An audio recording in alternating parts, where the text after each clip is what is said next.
सुप्रभात, हम आपका दिन शुभ और मंगलमय हो। मैं आप लोगों के सामने आज का विचार प्रस्तुत करने जा रहा हूँ जो इस प्रकार से है। अनुशासन संसार में है जीवन का मूल, अनुशासित रहना सदा नहीं चुभेगी सूल।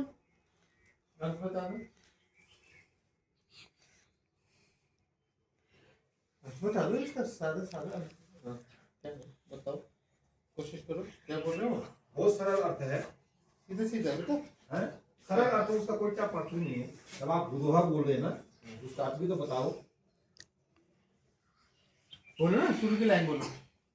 अनुशासन संसार में है जीवन का मूल, हाँ, अनुशासित अब इतना ही रहने रहना। दो, इतना ही रहने दो। अनुशासन ही जीवन का मूल है, समझ रहे हो?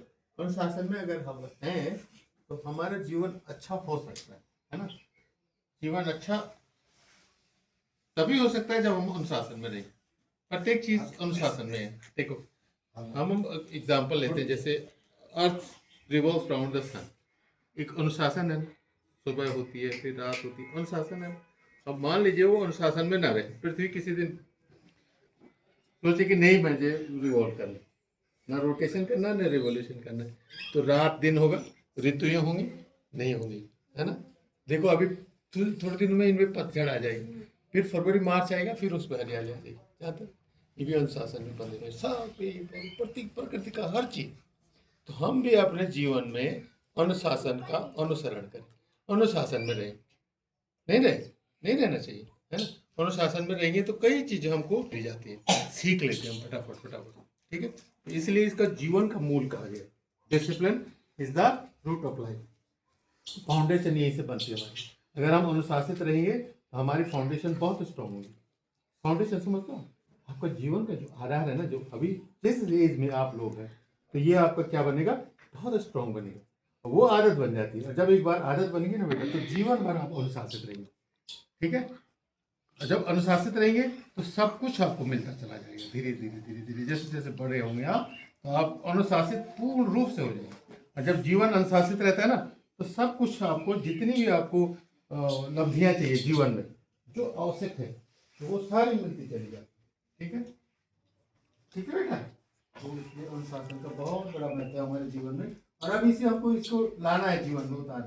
ठीक है, प्रत्येक चीज का अनुशासन समझते हैं ना, अनु प्लस शासन, उसके अनुसार चलना। जो चीजें नियम बनाए गए उनके 395 अनुच्छेद थे, उसमें कितने थे इनिशियली? अब तो वो कुछ चेंजेस हो गए, बढ़ गए ना, 448 हो गए, 448 हो गए कहते हैं। ठीक है ना? लेकिन पहले तो वो एक किताब थी अनुशासन की, देश को चलाने के लिए। और वो बड़े लोगों ने, बहुत विद्वान लोगों ने सोच समझ के, है ना, भीमराव अम्बेडकर, राजेंद्र प्रसाद जी और कई और जो उस समय के प्रतिष्ठित लोग थे, विद्वान लोग थे, कि भाई देश को कैसे चलाना है, उनके लिए पुस्तक लिखी उन्होंने। ठीक है, मूल रूप से क्या है? किताब है क्या, और उसमें सारे नियम कानून लिखे हुए कि देश को कैसे चलाना, देश को कैसे चलाना। तो वो भी अनुशासन है, नहीं है? और जब अनुशासित होकर चल रहा है देश, तो आज तक हमारी क्या है? डेमोक्रेसी है। नहीं है? 76वां बनाया हमने कल, 76 साल हो गए, नहीं हो गए? तो फिर अनुशासन में रहने का ही नतीजा है कि आज हम इस डेमोक्रेसी में, नहीं तो यहाँ क्या हो जाता है? अराजकता हो जाता है, जैसे कुछ देशों में हो रहा है। नहीं हो रहा है? वो अफ्रीका के कई देश ऐसे हैं जहाँ पे जीवन स्तर, वहां पे कह सकते हैं कि बिल्कुल रैंडम चल रहा है सब कुछ, है ना? जिसकी लाठी उसी की भैंस, कोई शासन नहीं, कोई अनुशासन नहीं, और सारा देश क्या हो रखा है? रैप्चर हो रखा है, सिस्टम सारा रैप्चर हो रखा है, खराब हो रखा है ना? वहाँ इस तरह से एजुकेशन सिस्टम नहीं है, इस तरह से डिस्ट्रिक्ट एडमिनिस्ट्रेशन नहीं है, इस तरह से स्टेट एडमिनिस्ट्रेशन नहीं है, सेंट्रल एडमिनिस्ट्रेशन नहीं है ना? प्रधानमंत्री नहीं है, मुख्यमंत्री नहीं है, राज्यपाल नहीं है, राष्ट्रपति नहीं है, कुछ नहीं, एक निरंकुश शासक सा है, और वो उसकी मर्जी जैसे आए वैसे चला रहा है देश को। कई अफ्रीका के देश ऐसे हैं, पाकिस्तान में भी तकरीबन ऐसे होता है, बांग्लादेश में भी ऐसे ही होता है, नहीं होता है? वहाँ राजकता, मतलब उस तरह का संविधान नहीं है जैसा हमारा है ना? तो ये बढ़िया अनुशासन है। तो वो जो किताब है वो भी क्या है?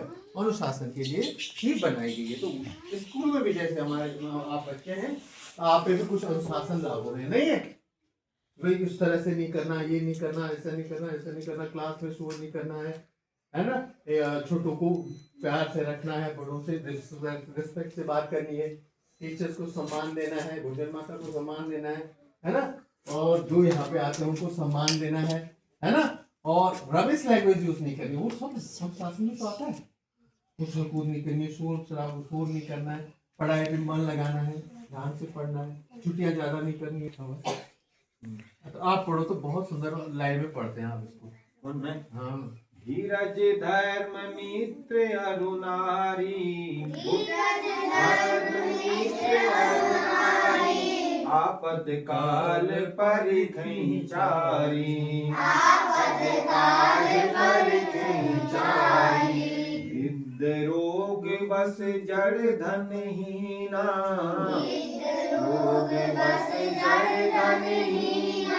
अंध बधिर क्रोधी अति दीना, बधिर क्रोधी अति दीना। दोबारा बोलो। देखो, हाँ बोलो। धीरज धर्म मित्र अरुणारी, आपद काल परिधि चारी, वृद्ध रोग बस दीना, रोग बस जड़ धन हीना, अंध बधिर क्रोधी दीना, धीरे क्रोधी अति दीना। इसको एक दूसरे का एक वर्ष पढ़ सकते हैं। धीरज धर्म मित्र अरुणारी, यही है लाइव मैसेज। बोलो धीरज धर्म मित्र अरुणारी, आपद काल परिधि चारी, वृद्ध रोग बस जड़ धन हीना, अंध बधिर क्रोधी अति दीना। ये देखो भाई, तुलसीदास रामचरितमानस में ये चार कहते हैं चार बार देख। कि धीरज धर्म, धैर्य और धर्म पे चलना, ठीक है, और धैर्य बनाए रखना, ठीक है। और मित्र, जो आप अच्छे मित्र हैं, अच्छे मित्र की बात कर रहा हूँ, ठीक है, सिर्फ स्वार्थी मित्र नहीं, जो अच्छे मित्र हैं। और नारी मतलब आप पत्नी से मतलब है, पत्नी से मतलब यहाँ पे नारी का मतलब यहाँ पत्नी से है, ठीक है। जब बड़े हो जाएंगे तो आपकी पत्नी होगी, ठीक है। तो ये चारों आपदकाल परिधि चारी, मतलब जब आप विपत्ति में होते हैं ना, तो ये चारों की परा उस समय होती है जब आप क्या होते हैं, जब आप विपत्ति में होते हैं, तो आपके पास धैर्य होना चाहिए, ठीक है। धैर्य आपका साथ देगा, धीरज, पेशेंस, ठीक है। दूसरा धर्म, अगर आप धर्म पे चल रहे हैं तो उस समय आपकी मदद कौन करेगा, विपत्ति काल में कौन मदद करेगा, धर्म मदद करेगा, ठीक है। और मित्र, अगर आपके सच्चे मित्र हैं और आप आफत में, तो आपके मित्र साथ में हैं, आपके मित्र जो अच्छे मित्र हैं, ठीक है, वो आपकी मदद करेंगे। और आपकी पत्नी, ठीक है। ये चारों की परीक्षा वाले कब होती है, जब कोई विपत्ति आती है, ठीक है। जब आप किसी विपत्ति का सामना करते हैं तो इन चारों की परीक्षा उस समय होती है, ठीक है। कौन कौन है ये चारों, धैर्य, धर्म, मित्र और पत्नी। और वृद्ध, देखो यहाँ पे नीचे लिखा हुआ है, वृद्ध रोग बस जड़ धनहीन, वृद्ध वृद्धावस्था होगी, रोग योगी होंगे, ठीक है ना। और जड़ मूर्ख होंगे, ठीक है। और धनहीन जो निर्धन है, ठीक है। अंधे होंगे, बधिर, अंधे, आंख से अंधे हैं, बधिर और क्रोधी, ये क्या है, अति दीन है। मतलब ये क्या है, ये तीन माने जाते हैं, तीन माने, ठीक है। दीन है, समझते हो, ठीक है। देखिए ये सब क्या है, दीनहीन माने जाते हैं, ठीक है। तो बहुत अच्छा आज की चौपाई देख रहे हो, बहुत सुंदर है, ज्ञान है इसमें छुपा हुआ, ठीक है। आगे देखो ना, ज्ञान छुपा हुआ है इसमें, ठीक है। आज का सामान्य ज्ञान भी देख लीजिए उधर। मूल भारतीय संविधान में 395 अनुच्छेद थे, जो 22 भागों और 8 अनुसूचियों में विभाजित थे, और 26 जनवरी 1950 को लागू हुआ था। ये संविधान कब लागू हुआ था बेटा, 26 जनवरी जी। और तैयार कब हो गया था, कल के दिन 26 नवंबर 1949 को तैयार हो गया था, बन के तैयार हो गया था, है ना। तब दिसंबर का महीना गया और फिर, है ना, 26 नवंबर हो गया था कल। 1 दिसंबर का महीने गया और फिर 26 जनवरी को, फिर अगले साल नहीं 50 में 1950 में उस समय की बात कर रहे हैं, तो वो लागू हो गया था 26 जनवरी 1950 को लागू हो गया था, इम्प्लीमेंट हो गया था। देश में ये कानून, ये अनुशासन रहेगा, ये अनुशासन की किताब है, उस अनुशासन से देश चलेगा। ठीक है, डेली ब्लैक बोर्ड अपडेट देख लिए। डे कौन सा है बेटा? Thursday, THURSDAY।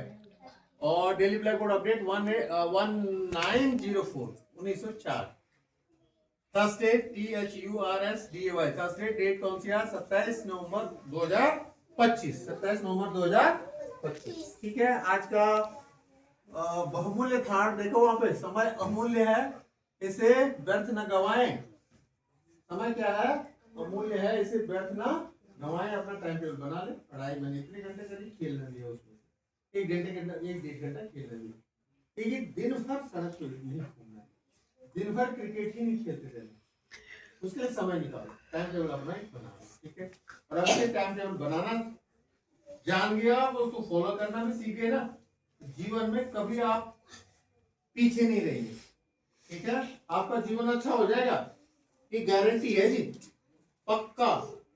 ठीक है, चाहे आप कल स्टाफ पेपर लेकर के हम लिखवा लो, उतना डिसिप्लिन बना लो, आप इसे टाइम टेबल बना लो उस हिसाब से, और जो बाकी दिनचर्या वो करवा लो, कर लो। ठीक है, तो जीवन अच्छा हो जाए, पक्की बात।